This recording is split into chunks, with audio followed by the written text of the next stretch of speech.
And we begin in West Africa. Security forces in Guinea's capital have clashed with the protesters as the deadline passed for election officials to release the results of a close presidential runoff.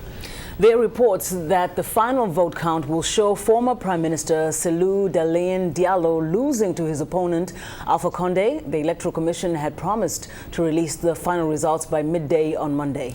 Well, now joining us on phone with the latest on the Guinea election is Voice of America's Scott Stearns. Hello, Scott. Vincent, how are you? I'm fine. And straight away, just give us a sense of what's happening right now on the ground. Well, as you said, voters in Guinea were expecting to hear today at midday who won a presidential election that was conducted over a week ago.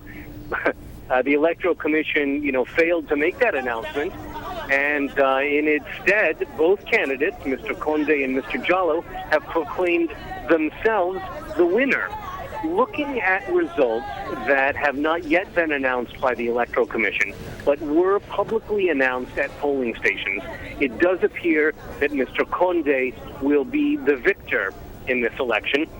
That's perhaps why Mr. Diallo withdrew his party from the process of vote counting yesterday, saying that they had evidence of massive fraud and would not accept the results of the election if they included returns from two districts, Siguri and Curaçao, in which members of Mr. Diallo's ethnic group were driven from their homes in pre-election violence.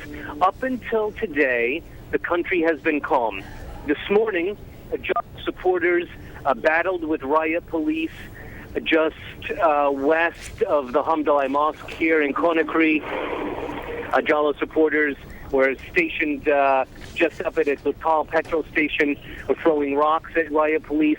They responded with tear gas and batons, chased some of the demonstrators into a neighborhood north of that main road. There were some shots fired in that neighborhood, but it was unclear who was shooting at who from where I was standing on Rue La France. Yeah, now definitely that's a very tense situation. But now if the Electoral Commission goes ahead and announces Mr. Condé as the victor in this election, give us a sense of what do you know about the options that Mr. Diallo has at this point as he petitions or he's tried to petition this result?